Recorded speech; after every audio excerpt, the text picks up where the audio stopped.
Hello friends, welcome back to my YouTube channel. In this video tutorial I will show you how to fix unsupported file type error in WhatsApp. So when you open any PDF from your WhatsApp, you get this error unsupported file type. So if you are also getting this unsupported file type error while opening any PDF files in WhatsApp, then here follow the steps to fix the issue. So open WhatsApp, then click on the PDF document. Now here you will see the option to open the PDF file.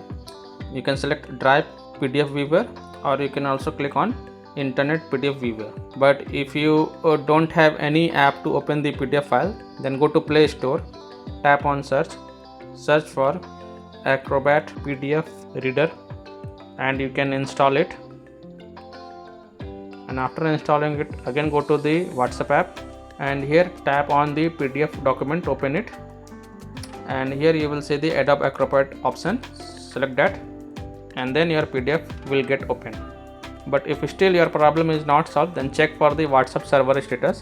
It could be possible that the WhatsApp server is currently down. If still your problem is not solved, then again open Play Store, search for WhatsApp over here, and if you see any update option available for WhatsApp Messenger, then kindly update it. And once the update completes, then you can launch WhatsApp Messenger app, and then you can check unsupported file type error is fixed or not. So that's all for this video. If this video helped you, then please like and subscribe to my channel, share this video and hit the bell icon to get the latest updates. Thank you.